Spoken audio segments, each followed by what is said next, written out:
Dance it out, and brothers. Dancy, dancy, and fancy. I'm concerned because your face is all blurry in my picture. I'm wondering if you're all blurry. I don't know. My face looks blurry from my picture. My face looks... Go ahead. Like, one of us has a bad connection. Oh, well, we're just going to have to suck it up. It's going to be okay. So what's new? And brothers, happy Father's Day. Happy Father's Day. I was like, I was going to write it on a note somewhere. Like, say Happy Father's Day. Happy Father's Day. Michael Brothers, we're going to dinner later. Let's go get that steak. Let's go. That's right. Were you with me, Jenny, when that comedian was talking about that Father's Day was the 20th most popular holiday in the calendar? I was talking to you about that. Yes. Yeah, that was so funny. And like Arbor Day is 13 and Christopher Columbus Day is number 11. It's like, so yeah, it's like 11 or 12. It's like, oh, that's not great because like the most popular holiday is Christmas. And then like Mother's Day is number 2. Yeah. And then you've got like Arbor Day and Flag Day and Columbus Day. All ahead of Father's Day. All ahead of Father's Day. Sorry, Dad. We shut that up, didn't we? Yeah. Yeah. Here's a fun thing. Fun stat about Mother's Day is that crime stats like drop like 30% on Mother's Day. Wow. The crime goes way down on Mother's Day normally, which I think is... I wonder if it goes way up on Father's Day. I don't know. All I know is like nobody's committing crime on the day for your mother. Don't do that. Exactly. You got to take her to things. Yeah. Yes. No crime on Mother's Day. Breakfast or brunch or some sort of all-you-can-eat buffet thing. So isn't that what we did on Mother's Day? Didn't we go to an all-you-can-eat buffet? Well, it wasn't all. It was nice. It wasn't an all-you-can-eat. Basically all you can eat. It was. It was. And it was good. It was good. Yeah. But it was good. Yeah. Yeah. So yeah, we'll throw some love out to Alibi down in Portage. Alibi, good job. You did a nice job. It was delicious. You did a nice job. Service was excellent. Yes. I also noticed that you guys did a very good job of cleaning. Like those are little things as I get older and I turn into my grandma Susie. I notice things like places that are clean or not clean, and it's a deal breaker for me. So it was nice because like when people would leave the table, they would like this little team would come over and they would take care of the table, but then they would also wipe down the chairs and then they would move all the chairs and they would sweep under the table. So I was like, I like that because those are little things that you notice about restaurants that are better, is that they really take care of those little pieces of things, so not only is the food good and the service is good, but then they do the little things. That's when I knew Joe and I had gone out early in our relationship, and he had won a gift card to some really fancy steakhouse in Denver. I can't think of what. It doesn't matter. Anyway, it's one of those places where A, you have to wear nice clothes, and B, they you have courses of food, and then between courses they come and crumb the table. Have you ever seen that? Have you ever been to a place that crumbs the table? Oh, I was going to say, Duncan used to work at a place many, many moons ago in the early 90s, the Lord Fox, which is not around anymore, but used to be like the thing in Ann Arbor. And he had to buy a crummer, because that was one of the things. And for those of you that don't know what that is, essentially it's a little tool that you use to run over the tablecloth. So if there's any crumbs on the table, it removes the crumbs from your tablecloth. It's fancy. Yeah. Very fancy. And I believe we had a sorbet course in there as well for palate cleansing. Yeah, that's when you're at a place that is going to require 3 figures or more to eat there. Yeah, or more. Yeah. Woof. Here's a fun fact, Anne. Joe and I discovered that there's a supper club, a super secret supper club in Kalamazoo that you have to be a member of. Oh. How do you get to be a member? You have to join with money. Oh. Well, do we know somebody who has joined with money and can take us as a guest? I do not know anybody that has joined with money to take a guest. So we'll have to figure that out. So if you live in the Kalamazoo area and you're part of the super secret supper club downtown and you've joined with money, please invite us along. Exactly. Okay, exactly. I was like, I don't know anybody with money. Anybody I know with money doesn't live in Michigan. Touche. Or at least the kind of money that you can go to a club and private club. The only person that we knew that was Aunt Sarah. Aunt Yeah. Sarah's the only person I knew that had enough money to be part of like a private club. Yeah. Because remember that one time when we went out to visit in the summer and then we ended up going to the private club Private club, for yeah. dinner I where we do had to wear nice remember. clothes and had Mhm. to be nice and say nice things and be on our best behavior. And there was an a cappella group that sang that Yeah. night. Yeah, Yeah, acapella groups were really big then, so in the yeah, late I was 80s. like, Yeah. "Why wouldn't we be good?" I mean, like, we were teenagers, you know? We had good company manners. We knew how to We did. conduct ourselves. We were taught, Cynthia and Michael taught us well about how to act in mixed company. Mhm, So yes. those have all, of course, fallen away in the years since, but which is Yeah, not true. I still know how to act in mixed company. So I do too, but yes, I'm surprised at other people that cannot, so boy, that's the truth. oh, Yes, we yes, were talking about that earlier when yeah. we were talking about fireworks and how people act like jackasses when they go see fireworks. You know, You know, a couple of weeks ago, Duncan and I were at a Costco, and it was crowded. You know, it was a weekend, and it was crowded, but most people were conducting themselves. And anyway, this one guy was pushing his cart, and this other guy was going too fast, and he almost ran into the guy with the cart. And then he starts yelling at the guy with the cart, and I'm like, "Dude, relax." And he's like, "Don't tell me what to do." And I'm like, "You're gonna have a heart attack, and nobody's gonna care." And then he stopped off. It was great. I was like, wow, look at me. I'm like not putting up with this old dude's white this shit. So dude's tantrum. I'm like, good mhm. on you, Ann Brothers. Well done. Yeah, Because I was like, yeah, dude, I'm like, we're all here in too small of a place with too big, you know, or with too much shit. You know, we gotta like chill. If you came chill, here bruh. because you're in a hurry, boy, that is on you for making a big mistake. This is Was it not a on the hurry weekend? place. Yeah. Oh yeah, duh, no, no. Yeah. You have to go in with the right attitude. If you're gonna go shopping at Costco on a Sunday or a Okay. Saturday, It forget was. it. You got to Yeah. be like, you know what?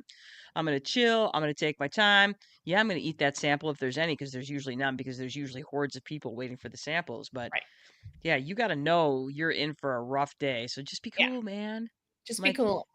if you're in a Yeah. hurry, then go shop at Costco at 1:30 on a Tuesday, because then there'll be all the room and time you can possibly imagine. Yeah. Hi, Yeah. So princess. yeah, he was anyway. So Princess. Hi, sweet you know, girl. Got chill. Marla the cat with me, who is headbutting my leg, waiting patiently for her pets. Mm. It's really interesting because when it comes to like media, like if I'm on the phone or talking to somebody like, Marla's right there. Marla's all about phone talk. So this is the closest thing we have to that. So she's right there. Betty, on the other hand, has nothing but disdain for that. So I have yeah. uh Bobo on my cat Bovine. Whenever I'm like texting, he starts headbutting the phone, like, "Hey, you know, why do that when you can pet me?" So I'm like, "Dude, That sounds right. That sounds right. yeah, So yeah, so here we are on a Sunday, Father's Day. Again, happy Father's Day, Michael Vincent Brothers. We know hmm you out there. Uh and we're gonna just kind of we've been talking about this. It's so let's step back in time 2 years, shall we? Ann and I and my mom and dad are in Colorado for the memorial of one of my uncles, one of my mom's brothers, and we have something really tragic that happened. Her other brother passed away the day of the memorial, so it was just a really rough stretch of days. And so, you know, um, our mom is not necessarily in the best of health. She's at altitude. She's on her oxygen. Her brother, she's there to, mourn one brother when the other brother passes. So it was a shitty, shitty week. it was a And, shitty week." because anyway, during that time, the Oceangate Titan submersible incident happened. So it becomes our distraction. Mhm. So if you don't remember that, it was 2 summers ago. The sub disappears on radar. They lose contact with it, and literally the next 6 days are spent speculating, where's the sub? Can they find it? They're literally having countdowns of how much oxygen they have left on the sub. And of course, and so we're driving across America with my parents, trying to keep everybody happy, safe, Alive. alive as much as you could possibly. And the whole time we're like, I'm driving, Anne's on her phone, what do you know? What's the update? What's the update? What's the update? And so that it became this weird and terrible distraction. Uh-huh.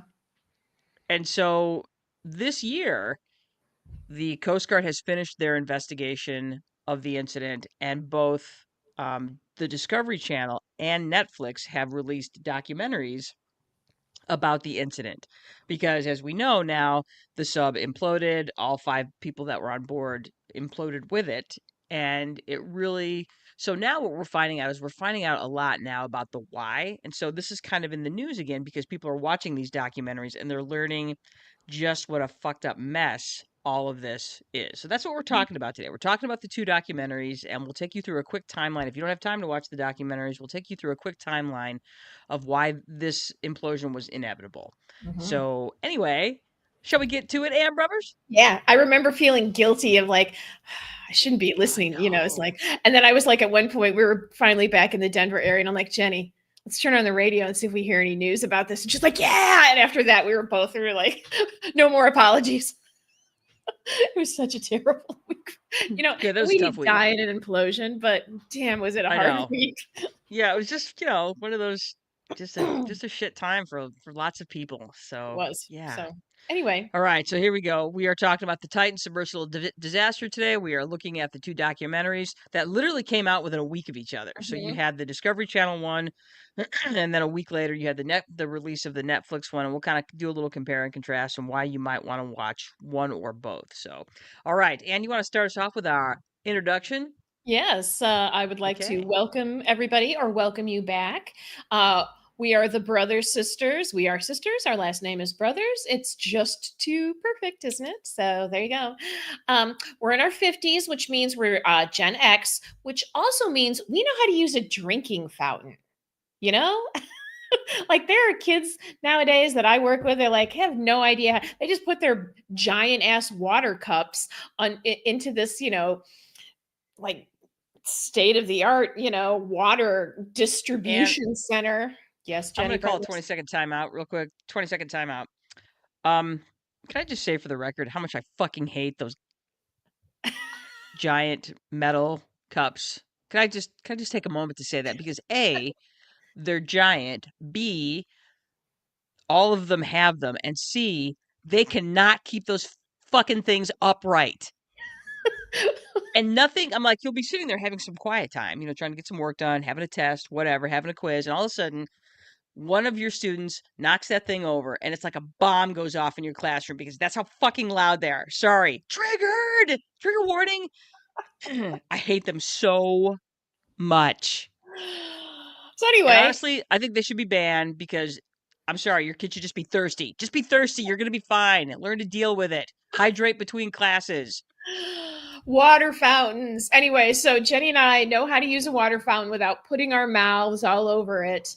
How to wait patiently while 10 people in front of you use the water fountain because they all had recess too. Counting so everybody gets their 5 seconds, so our water buffalo or hogging the water fountain and don't stick your tongue on it. Gross. So And the yes, thing is, it's amazing how orderly, and I don't know if this was a Catholic school thing, but the line was always very orderly. It's like, because you didn't want to mess it up, because if you messed it up, then nobody was getting water. So I'm right. like, if we just, and I wish driving applied to that, because I'm like, if we would just do the zipper method, we would all get where we're going, and we would all get there in a timely fashion. Exactly. So Sorry, anyway, I'm full so of there you interrupting go. today. My bad. Okay, so anyway, geez, water fountains. This one was like top of my head. I didn't even realize it would cause you so much trauma, Jenny. Sorry. Yeah. So if you're Gen X, you know how to use a water fountain. We're not a cool, hip, or sexy podcast, nor are we cool, hip, or sexy people. We know this because we plan our next meal while we are eating. So, you know, you're eating our pizza. Hey, what are we going to eat next? Oh, I don't know. I'm so Yeah, excited. Let's talk about it. correct. We Accurate. are accurate. We are not a true crime, celebrity, or influencer podcast.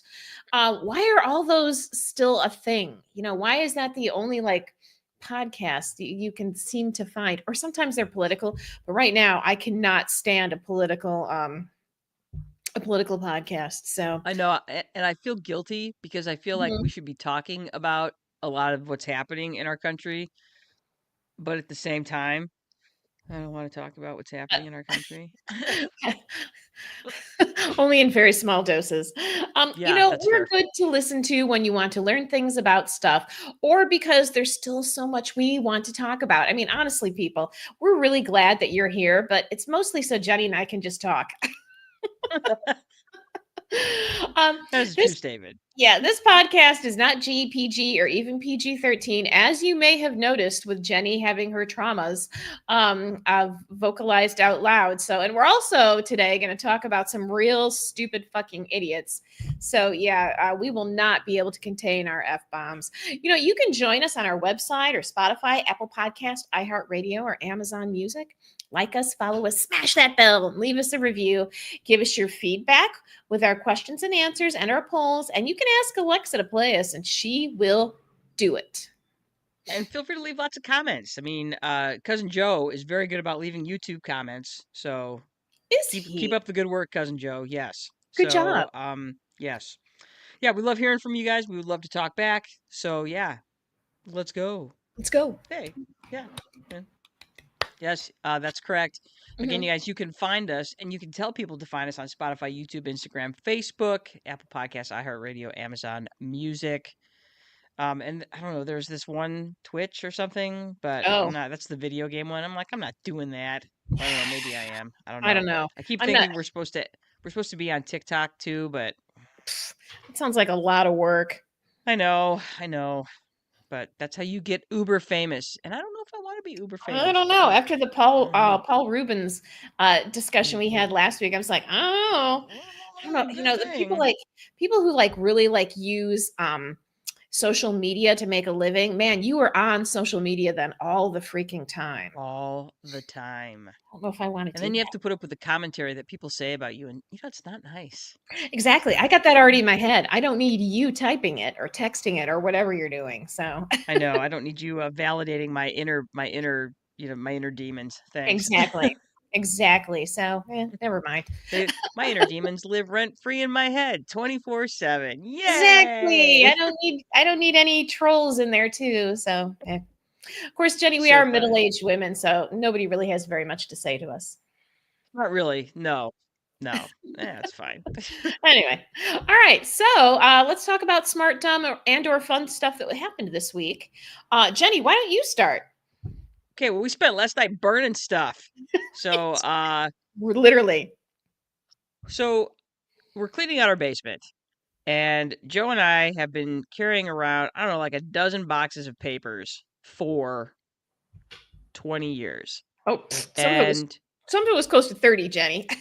correct. So last night, there's not a shredder in the world. We missed all of the Lake Michigan Credit Union shredding days, and our poor little shredder isn't great. And so Ann and Duncan were kind enough to loan us their fire pit, and we burnt a bunch of paper last night. My nose is still not right. We burned Me so much too. paper. I'm pretty sure the carbon output that we contributed to global warming yesterday was significant. Sorry, Mhm. birds. Sorry, Florida. You getting flooded for sure now. And so that's what we did last night. It was kind of fun. It was also a lot of work. I went to bed last night exhausted from Yeah. all of the heat. I'm pretty sure like I have a sunburn from being that close to the fire for that long. Yeah, I think I'm So that missing some happened. hair on my arms. Yeah, pretty sure I burnt my leg with that little hot poker thing, Mhm. but we got most of the job done. We ended up consolidating. Joe and I consolidated down to 5 boxes yesterday, and then we got the fire hot enough. So we started by just spending a couple hours just getting the fire super hot, and then you just take the box and you put it on the fire, and then it burns. But there's so much paper in there and paper, it doesn't burn as like wood does. It requires more heat Mhm. technically than wood does to burn. So you have to like keep turning the papers over so that you expose new sides so that they can burn. It was a process, and I was so tired when I went to bed Mhm. last night. Yeah, it was, and I was like, Yeah, I didn't take a turn turning papers because I'm like, damn, this it is was my not your papers. job. These are not your papers. You do not need to do this. No, there was There no was expectation. there was But so many papers. we did have cheesy pizza. We had Detroit style pizza from Jets, which was delicious. We Mhm. celebrated our Aunt Julie's birthday, who's Mhm. we're not going to talk about the other birthday that was yesterday. We are going to Mhm. talk about our Aunt Julie's birthday, which was yesterday, which was amazing because uh that's Flag Day is also my Aunt Julie's birthday. So Right. yay, happy Yeah. birthday, Aunt Julie. Happy And then, birthday. of course, speaking of that other person, yesterday they had the No Kings rally, which I have been affectionately referring to the Fuck the King rallies, because if you've watched Game of Thrones, one of the best characters in there is a character by the name of the Hound, Sir Sandor Clegane, and he was basically the bodyguard of the king.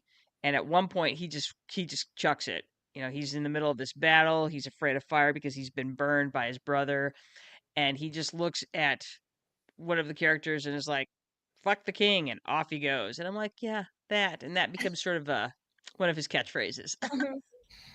Mhm. So anyway, so lots of rallies yesterday. Literally hundreds of thousands of people turning out for those. Well done. It's Pride Month, so yay. Hey. And my thoughts are very much with the people of Minnesota as they deal with something really awful that happened yesterday. Um, Mm. Two of their state politicians, state representative, what is her? Hang on, let me find her name real quick. State Was it? Representative Melissa Hortman and her Mhm. husband were assassinated by some piece of shit. And State Senator John Hoffman and his wife are both in critical condition. Um, again, shot by the same piece of shit. So I'm not even going to mention his name because Mhm. he sucks and I don't. He's a piece of shit. So there you go. There you go. What you got for me, Ann? Well, I also wanted to say thank you to all the people who are participated in yesterday's rallies. I was working yesterday, so I could not. But my sister-in-law, Liz, thank you, Liz. She got me this awesome little pin here. It's a little goose with a pride flag. So she went Nice. and protested, and she had her signs made. And I just want to thank everybody who did that yesterday. And of course, it's Pride Month, so yay. And thank you. That was brave and smart of you, and I really appreciate everybody that could do it, that took up and did that. uh, on another interesting note, I in the process of watching a movie called The Last Showgirl on Hulu, and it's starring Pamela Anderson, and you may remember Pamela Anderson from Baywatch, and it also has Jamie Lee Curtis in it, and it is turning out to be a really remarkably good movie. And so if you have Hulu and you've kind of like, oh, Pamela Anderson, Last Showgirl, she actually got nominated for like a best actress nomination, I believe, for I want to say in the Cannes Film Festival. So it's a really good film. It's anybody that's ever like taken their career more seriously or has put their career as their top priority might understand this and might understand where she's coming from. It's a really great film. So kudos to both of these actresses. They're doing a beautiful job, and I can't wait to finish it. So if you have gotten a chance to see it or you are thinking about watching it, I say go for it. Excellent. Hi, Tina. How are you? Knee replacement surgery. So, you and my brother-in-law had knee replacement surgery like within days of each other. I hope you're doing well. That's a tough surgery. Mhm. So you hang in there. So if you wanted to, Tina, if you have my number, you can actually text me that picture and I can get it on for you here because I think it would be awesome to see your kid and her poster at the local protest. I think it's awesome. Some great posters that popped up yesterday. Mhm. And was it you? Uh, well, wait, this is your second knee replacement? Oh, girl. Woof. Yeah, woof. Well done. Um, but Anne, you were talking about one of the signs that you saw was that the 2 out of 3 of what's his name's wives are immigrants. So Oh yeah, my sister-in-law Liz sent that to me. Let's see if I can find it. It was just really funny. Yes, 2/3 of Trump's wives are immigrants, proving once again we need immigrants to do jobs Americans won't do. Yeah, so she sent me some great uh, signs. There's one, nice. so bad introverts are here, and the other one said, so fucked up the extroverts are speechless. So yeah, there Wow. was some great Yeah. stuff.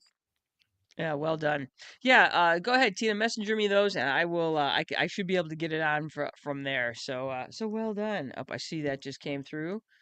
All right. So I'm gonna go ahead and work on that here in just a second. So yeah, it was a full week. And I'll try to get that on before we break up today, Tina. All right, so Anne, should we talk about the Oceangate incident? I have a tough time I have a tough time calling it a disaster. Okay, is Me that too. a terrible thing to say?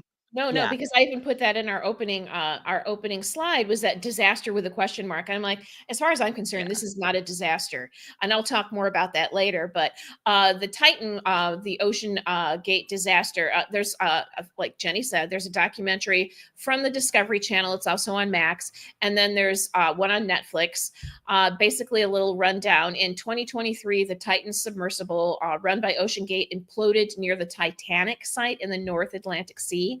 All 5 passengers were killed, and for 6 days, the world waited for word as to what happened to these passengers because there was a little bit of hope that maybe the ship hadn't imploded and that maybe they had just lost contact. So there was a lot of hope for that. These documentaries dive into the history of Oceangate and its charismatic founder, Stockton Rush, his company, and why this accident was inevitable. So that's basically, if you remember this, if you're interested in learning about this, then here you go. We got 2 very interesting documentaries for you to watch. Hey, so what do we learn in these 2 documentaries? And for some people, they might be interested in this, and some people maybe have no interest in it.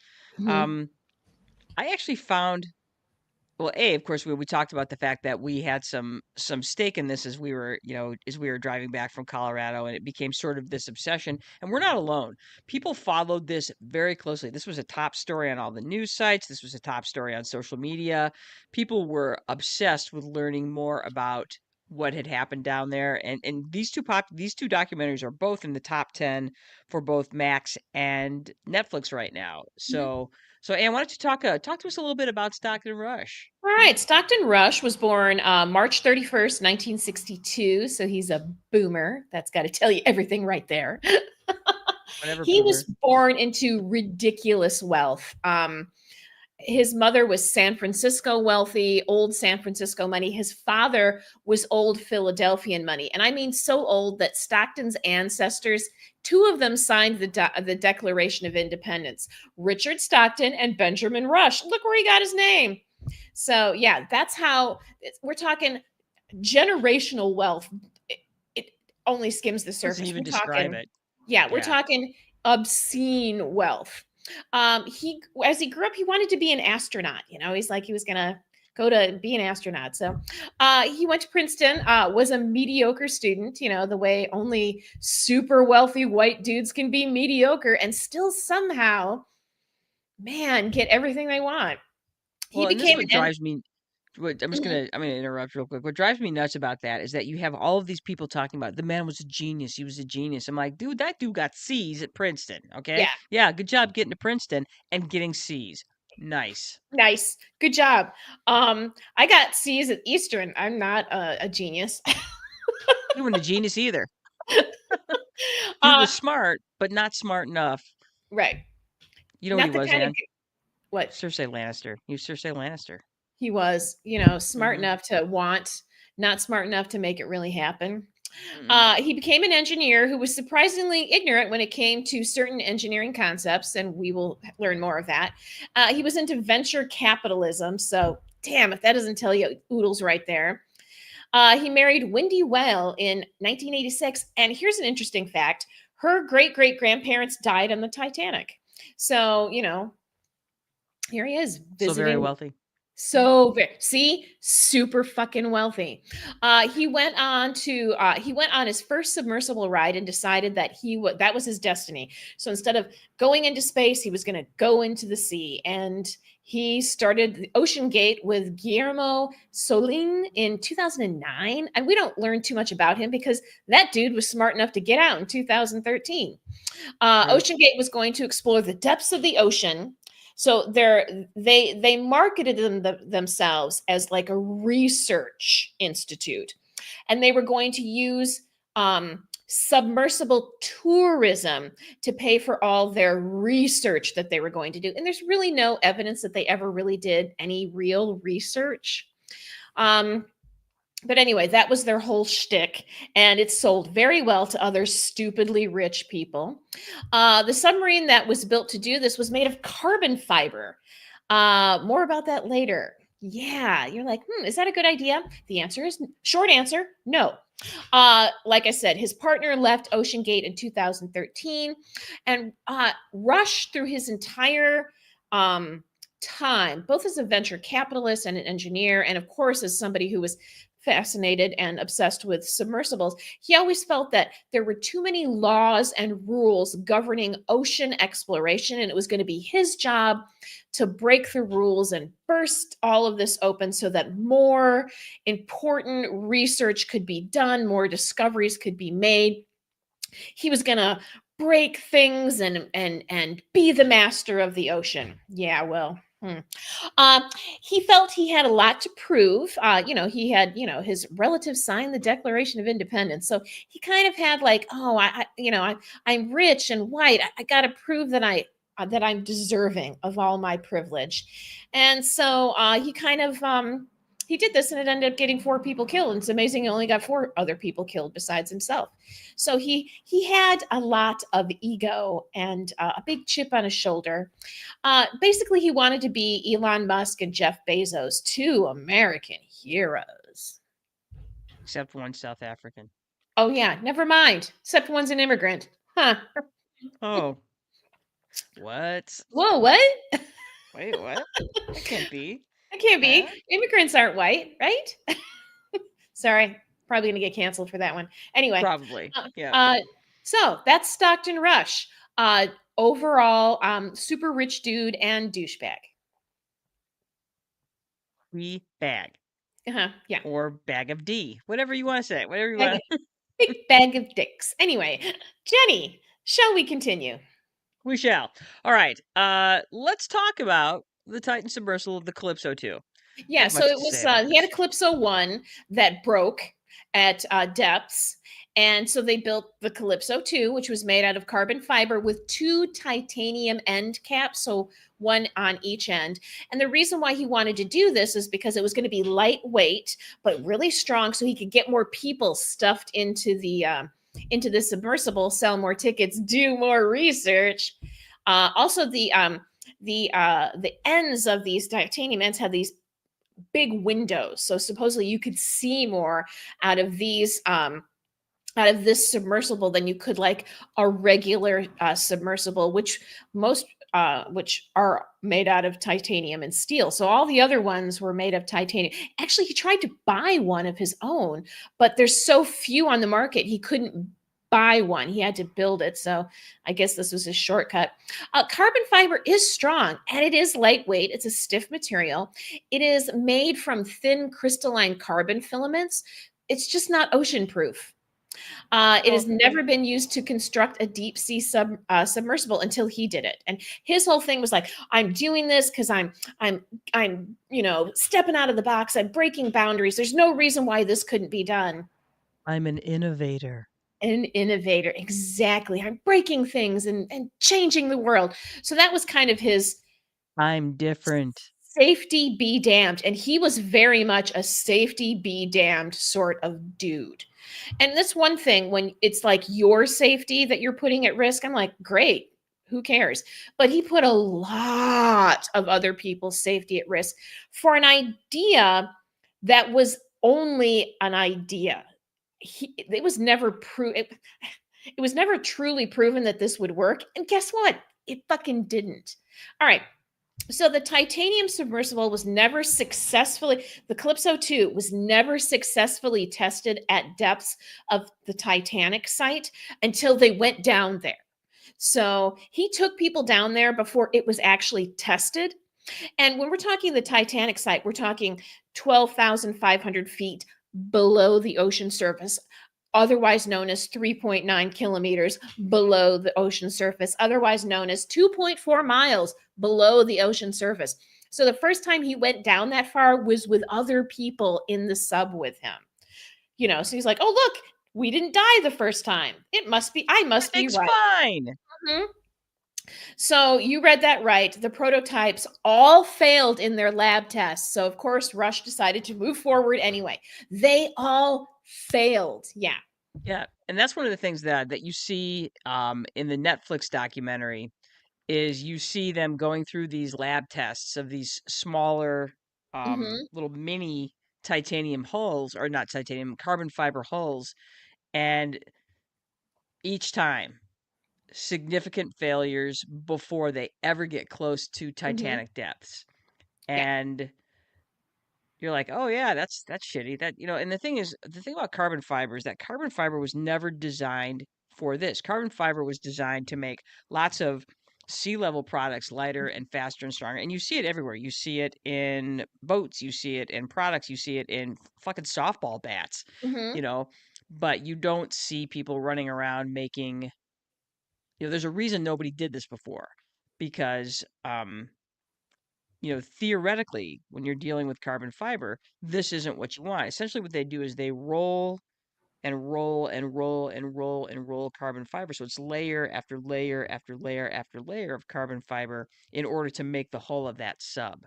And the problem is that each carbon fiber, as far as how strong it is based on the other fibers around it. Think of it as like the Roman, when the Romans are getting together and they're having their battles and they lock their shields together, it's like that. They're literally as strong as the shield next to them, as to the shield next to them, as the shield next to them. And that's kind of how carbon fiber works. Carbon fiber is as strong as the carbon fiber next to it and next to it and next to it. So if one of those fibers starts to fail, it's going to cause failures all along those Mhm. other carbon fibers from in a single layer and those layers above it and below it. Yeah, when you first told me about, that they made it out of carbon fiber, I'm like, "You mean the stuff that my kayak is made out of?" That's right, Anne. So I was like, "Oh, that sounds like a terrible idea." And then I was like, "Oh, maybe I'm just not smart enough." Nope, it's true. It's a terrible idea. I am smart enough to know that that's a terrible fucking idea. Mm, And so the thing about using like steel or titanium is steel and titanium chemically doesn't work like that. The strength of steel and titanium isn't based on the steel and titanium next to it. mhm. Um, yeah, Yeah. yeah. Okay. Okay. Yeah, so Yeah. their big So, idea was yeah. that they would dive down to the side of the Titanic. People would pay oodles and oodles, and they did. People paid a lot of money, like a half a million, a quarter of $1 million to go down and see this. And I got to admit, it's kind of cool. But there's a reason why it's not a tourist site. Because it's 2.4 miles under the ocean, and the ocean is heavy. It will squish you from all Yeah, angles. it's tremendously heavy. You can't even imagine the pressures associated with that. Well, of course, we learned what those pressures do to structures and people when you're down there, Yeah. you know. Yeah. There you go. All right, Yeah. so I'm gonna walk you through the timeline. So this is the Okay. Oceangate timeline from essentially 2009, which is when Oceangate was founded, to the day of the incident. Okay, so we'll start with 2009. Oceangate's founded, Stockton Rush and Guillermo Sonlin. Mhm. Um, and again, they promoted this as this was going to be deep sea exploration. So sexy. We can't go to space. It's okay. We've never explored the ocean. Ocean is the new space. Fantastic. So 4 years later, uh, Sondline departs, and apparently not on good terms. So because apparently Dr. Rush was tough to work with. What? I Okay. can't believe it. Uh, 2015, Ocean Gate tests Cyclops 1, which is essentially the first Titan submersible, and begins work on Cyclops 2. And so Cyclops, you had the little mini one ahead of time. Cyclops was the big one, so they had a little smaller one that they were using. They weren't really taking that to depth. That they were just taking that one out to see if this would work, if they could get the submersible itself to function, and it kind of does. It works enough. So there you Which go. is what you Okay. want. Exactly. Of course, that's exactly what you want. So here we are. Here comes 2017. 2017 officially announces plans for their Titan expeditions. They wanted to use these expeditions to pay for their ocean exploration, and they wouldn't have paying patrons. So one of the things that he does is he registers the Titan in the Bahamas. That way, he doesn't fall under any jurisdiction of either Canada or the United States, and he basically chooses not to have the sub class. And we'll talk about what that means in a minute. And as a result of that, he basically is working completely out of bounds of any oversight whatsoever. Everybody talks about, government oversight's the worst. Um, or it's the best, when it comes to safety regulations. That's why he didn't want to deal with anything that would keep him from doing what he wanted to do. And if somebody was watching, they'd have stopped him a lot sooner. Mhm. So they wouldn't have paying patrons. Instead, they would have paying mission specialists. This designation allowed them to get around any regulations dealing with patron safety. So if you're a mission specialist, technically you work for them. You're not a paying customer. So that was huge in terms of them skirting those safety regulations. So the engineers start constructing Titan. They use a carbon fiber hull. They put the titanium end caps on it, and this is again highly controversial and unusual for any sort of deep sea design. Also, the fact that they made it like this elongated tube, that was also unheard of. If you look at most submersibles, they're round or they're bell shaped. And again, and then again, your portholes are small because that becomes a weak spot in the sub. So there's reasons that they've always done that. That is the traditional design for a submersible. So here comes 2018. 2018, all hell starts to break loose because it's becoming painfully obvious at this point because they are diving. Um, they're taking Titan out on expeditions at this point, and they're getting a lot of what they call acoustic. They have this real time monitoring system. It's basically a bunch of little tiny microphones that they have placed all throughout the sub, and it's recording sounds of the hull. And what they're seeing is as they go to depth, they're seeing a number of these acoustic incidents, these popping and cracking sounds. Um, that shouldn't happen, to be clear. Mm, so, no. so there's some concerns there, and one of the person that has the most concerns is a man by the name of David Lockridge, who is the Oceangate Director of Marine Operations. He's also their lead pilot. So when they pilot the sub, he's the dude piloting it. So he starts to see a lot of safety issues. So Stockton Rush says to him, okay, well, do an inspection and write a report. So he goes through a very thorough inspection. And this is a dude that knows his business. This is a dude that knows his way around submersibles. He's experienced, he knows what he's doing. He raises safety concerns. He writes a very extensive report. He hands it over to the board of directors, and they're like, yeah, and his big thing is that you have to get this sub classed. Classed means that it's being inspected by official third parties who will classify it as being safe, who will classify it that says it can be in these waters. And Stockton Rush didn't want to do that. He did not want that sub classed. And as a result of that, David Lockridge fought him on that and got fired. So he submits this report. He fights Stockton on the fact that he won't be classing the sub. And in June of 2018, Oceangate fires Lockridge. And Lockridge then files a report with OSHA, submits his report to OSHA on unsafe labor practices. But here's the rub: Lockridge filed this report thinking that whistleblower protections work like witness protection and that it would be anonymous. And that's not how it works with a whistleblower. So, fun fact, if you're a whistleblower, your name goes on that report. And so, of course, Stockton Rush gets a look at that OSHA report and immediately sues um, David Lockridge for breach of contract, for breach of the non disclosure, um, and he does it in civil court, which means it's sealed, which means nobody can see what's happening, what's in this suit. So then Lockridge countersues him in order to and files it in federal court so that it will be public, so that he can get out there why he's countersuing or why he filed this original this OSHA report. Well, the thing is, Stockton Rush has a lot more money than David Lockridge, and he basically tries to bankrupt David Lockridge in court. And eventually, what happens is because OSHA has this backlog of cases. This Oceangate case is like 11th in line. So as a result of that, David Lockridge pulls his OSHA report and abandons it, and because he can't afford to be in court anymore with Stockton Rush. So because there's no whistleblower protections for David Lockridge, he pulls his case, and Oceangate continues doing what they're doing.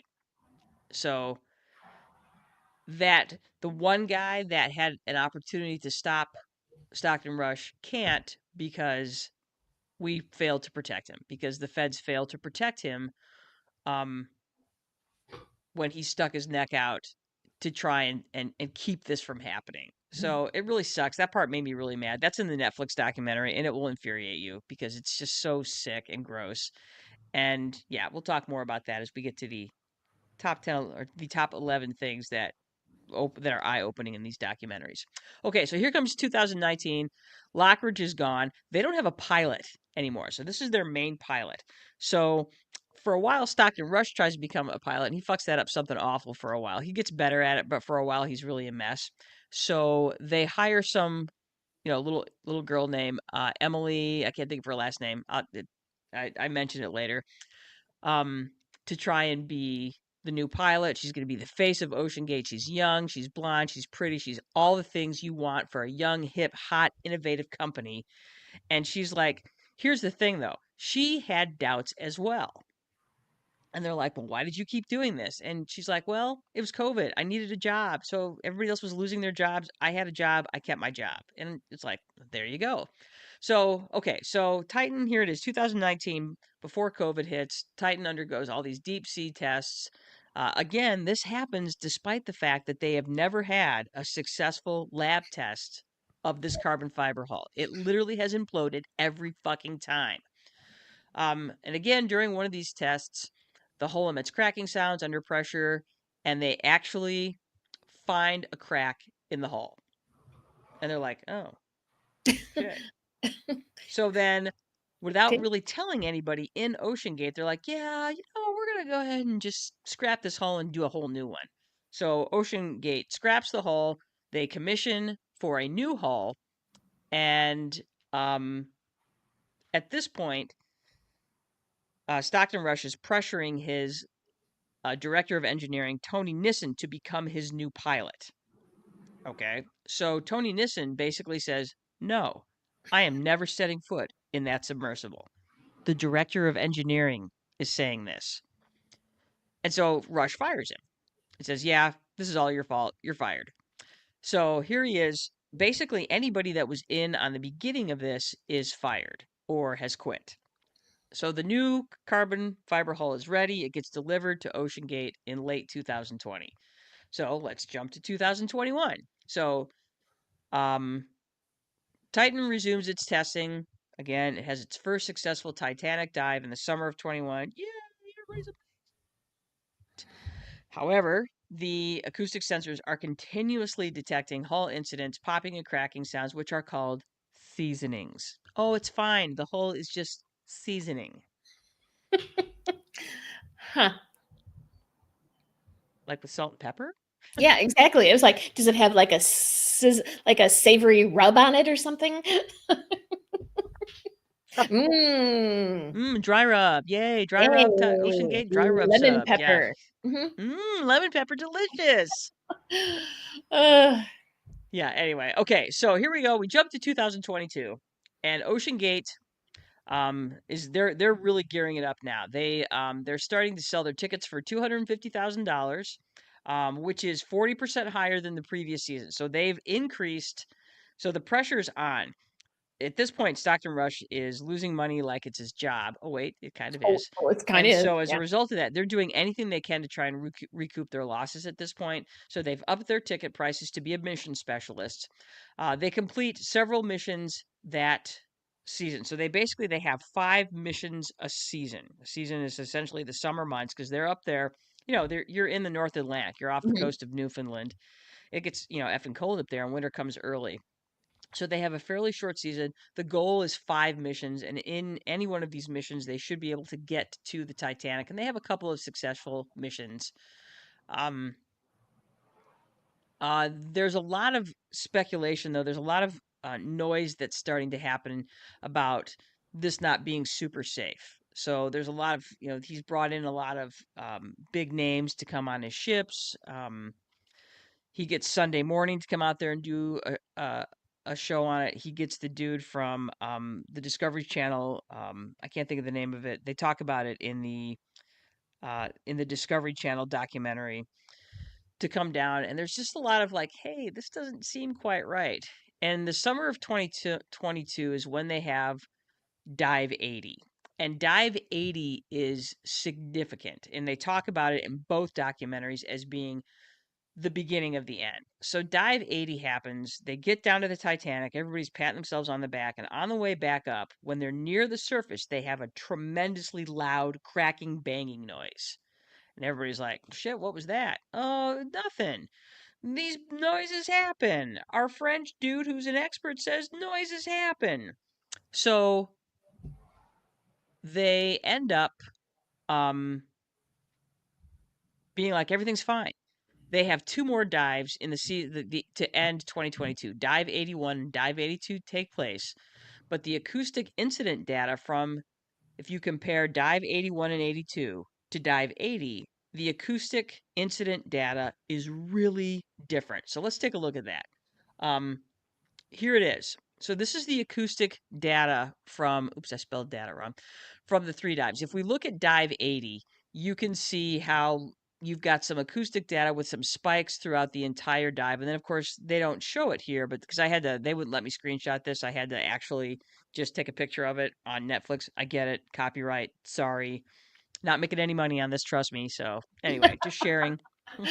But you see, these spikes show you cracking noises in the hull. They have some spikes here, and then they have a big spike at the end. But now look at dive 81. So you have this elevated acoustic data coming from the hull, and then it gets real big towards the end of it.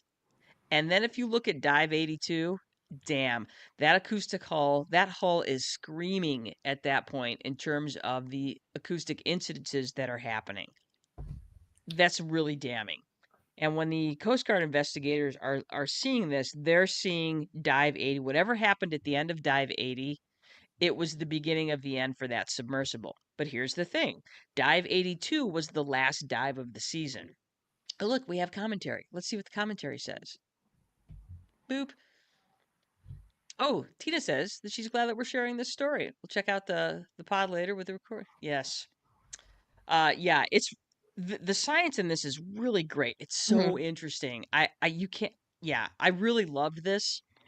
Um and this part right here, this just killed me because uh this is science at work. This is data at work. This is data showing us that something has gone really wrong, and the fact that this data was ignored is soul crushing because, Criminal. you know, this should tell you something. One of the things that we try to teach our students as a science teacher is to analyze data and say, what does this mean?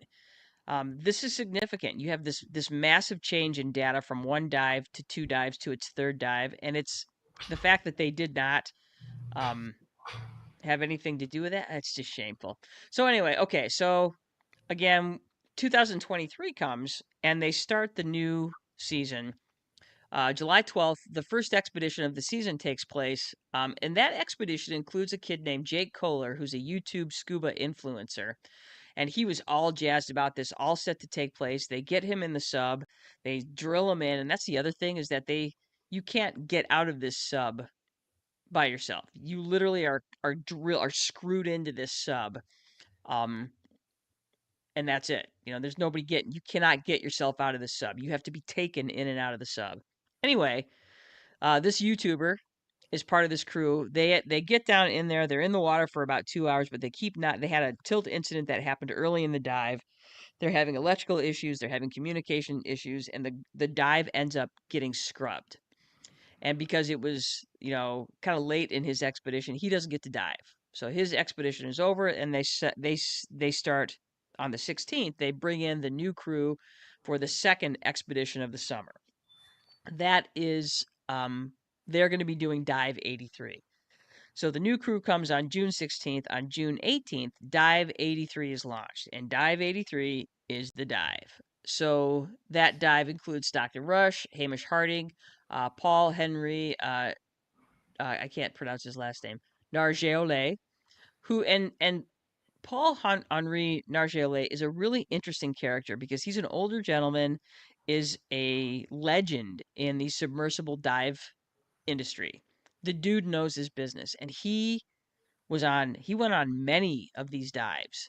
This dude knew the submersible game, and he basically went along with it and said everything's fine. Everything's fine. Yep, you hear noises like this, and I don't get his participation in this because I this dude knew better. Mm-hmm. Now they actually interview his daughter a little bit in the Netflix documentary. Yeah, I just shake my head on that one. And then um a father-son team, Shahzada Dawood and his son Sulman Dawood. Sulwood was, I think, 18 or 19. I think he was 18. He might have not even been 18. I He thought he was was young. 17. Yeah, I think he was. He was still a minor. Um, they were on the sub. Contact with that particular sub was lost an hour and 45 into the mission, on June 22nd. So they lose contact on the 18th. And there was speculation, we didn't know this as the public, but there was a lot of speculation right from the time the sub went missing that the people that knew what was going on within Oceangate knew that it had been an implosion. For those of us who didn't, we thought it could be anything. They're going to get them out. They're going to, but the people that understood Oceangate and knew the culture in Oceangate and knew what was going on knew that they were never going to find anyone alive at the end of that. So that's one of the things that we learned, is that there really was no hope as far as those insiders of Oceangate. They knew better. So here it is, June 22nd, an ROV locates the debris field on the ocean floor and starts the recovery of parts of the Titan. And again, officials confirm that the implosion took place shortly after communication was lost on the 18th. And if you look at the Discovery documentary, they have video footage of the command center on the boat that launches Titan, where you can actually hear the moment that the implosion takes place, and you're like, oh, you know, um, for those people that were on board, it was quick. Mm-hmm. And there's a lot of speculation of whether they knew what was coming or not. You'll never know. You'll never know if they understood what was about to happen to them or not. Um, so yeah, so that's the timeline.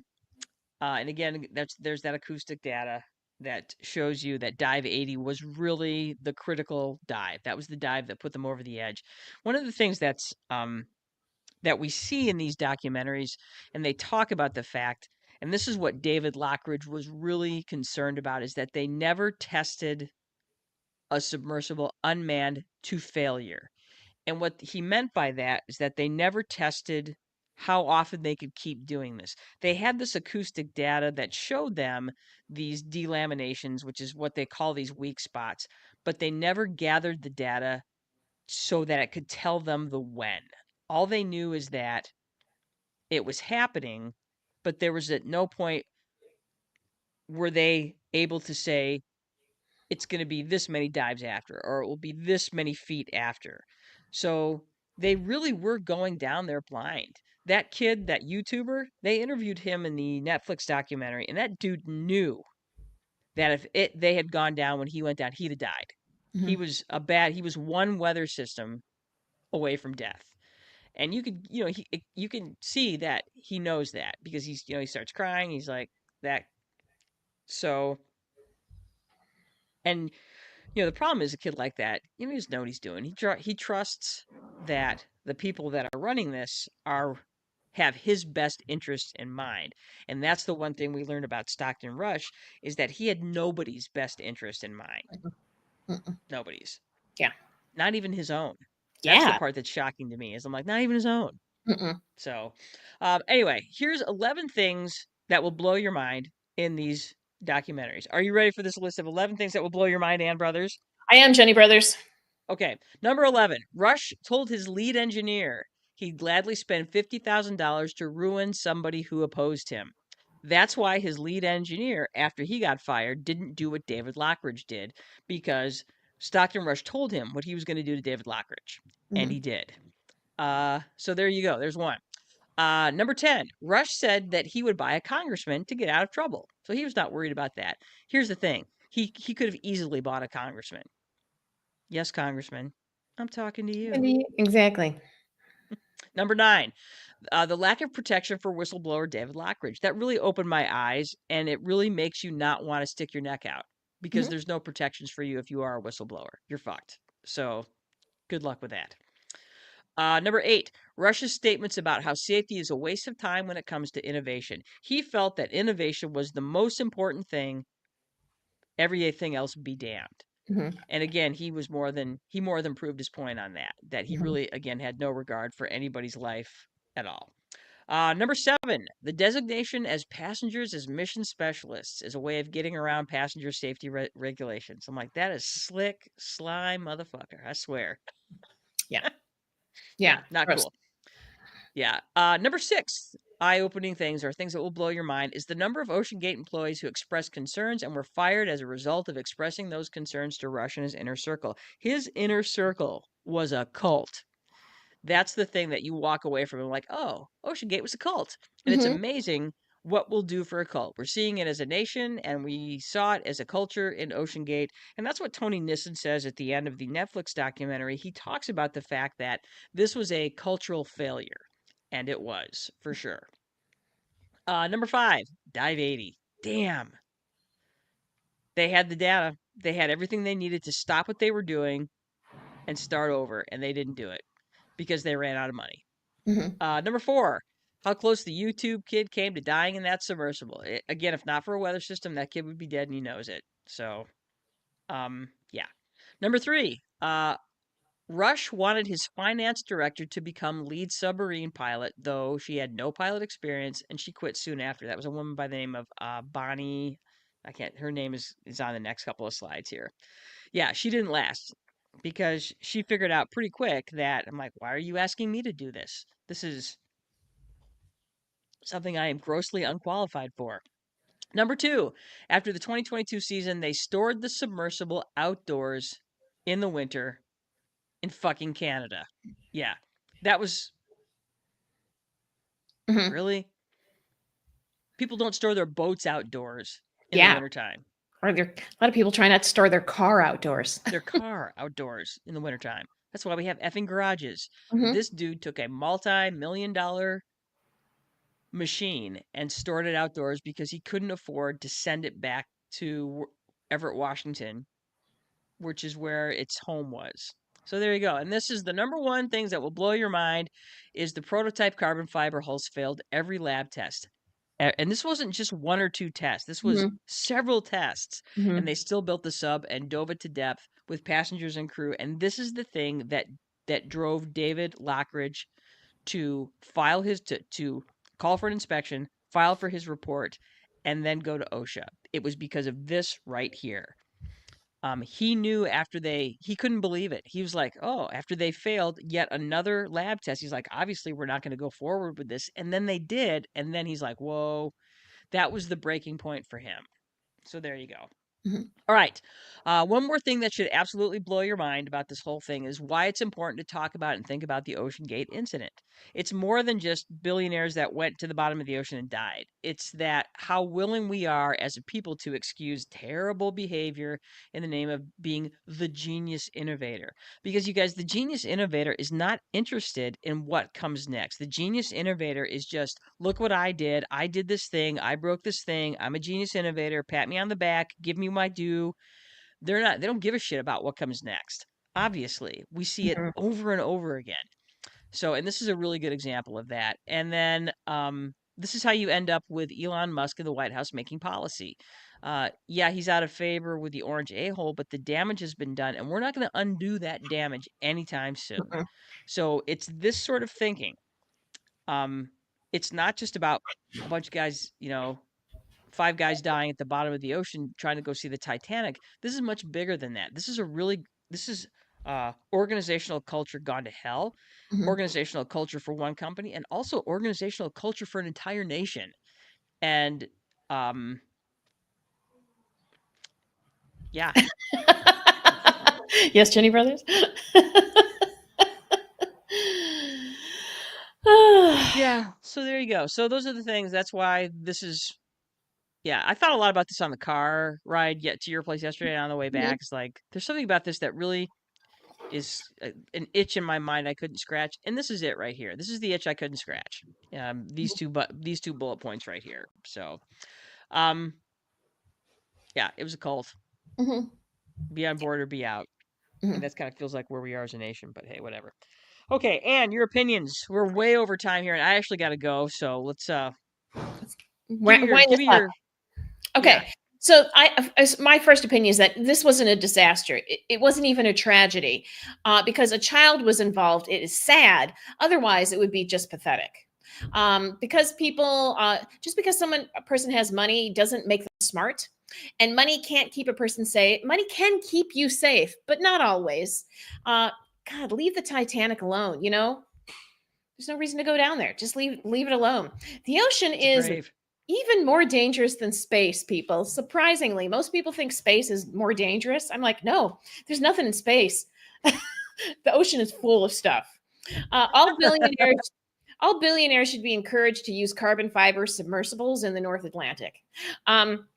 Real good could have been done with the money that we wasted on Oceangate. Real good could have been done by this man and his ridiculous wealth. But no, instead, this is what we got. Stockton rushed to get his carbon fiber submarine into the ocean, and he got people killed. He rushed to do it, which is kind of like on his name, Stockton rushed.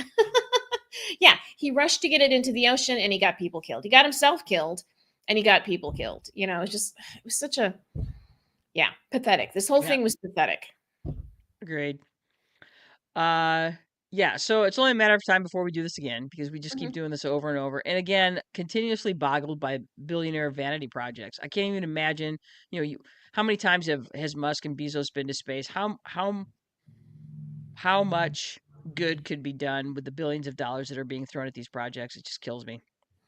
Mhm. And I will always be fascinated by hubris and death. And with the statement you made earlier about money can't buy you safety, how many rich people died on the Titanic? Mhm. Yeah, I'm How like, many rich people died on, like the Lusitania? Those are right. great examples of that. It can keep you safe to a certain extent, but it doesn't guarantee your safety. So there you go. Doesn't make you death proof. Yeah. All right. As far as which ones to watch, uh, watch either one. They're both great. The HBO Max / Discovery Channel one, it focuses on the Coast Guard. Um, it focuses on the Coast Guard investigation, and they focus their particular one on outsiders, talking about their experiences with Oceangate. It's people who are in the industry, or it's people who were passengers on Oceangate.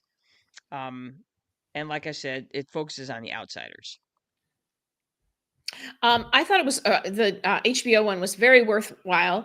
It is well researched and fascinating. None of the evidence uncovered in this documentary was hidden. So anyone who did business with Stockton Rush could have done a little research and discovered his ego would put safety on the back burner, and that his carbon fiber idea was a death trap.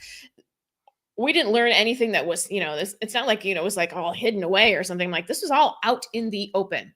It made me mad. This documentary made me mad until I realized that only rich idiots were the ones that were in danger. So then I was like, oh, There you there you go. go. Hmm. Yeah. As far as the Netflix documentary, this one has more insight and it has more of the big players within Oceangate itself. So this is more of an insider's view of what happened. They have interviews with Tony Nissen, with David Lockridge, Bonnie Carl. She was the finance director who he tried to make the pilot, and then Emily Hammermeister, who was the young lady that they wanted to make the pilot, who was trying to keep her job, and she got out before it got much worse. She ended up quitting before they even got to the 2022 season. Um, I would say I learned a lot more about the timeline of events and the people involved, and you really get to a sense of how bad it was and how many people knew how bad it was. Um, yeah, I thought they were both really good, and I would say between the two of them, if you can watch both of them, great. If not, you'll learn plenty watching either one. That's for sure. Yeah. So I there you haven't go. seen the Netflix one because I don't have Netflix right now. But as soon as I There get it you go. again, I'm going to watch it.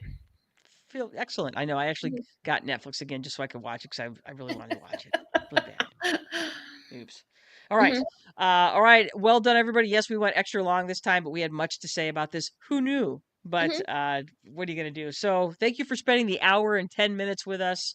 We would love to hear from you. We would love to hear your questions, concerns, comments, and confessions. That's right. Confessions of people watching documentaries.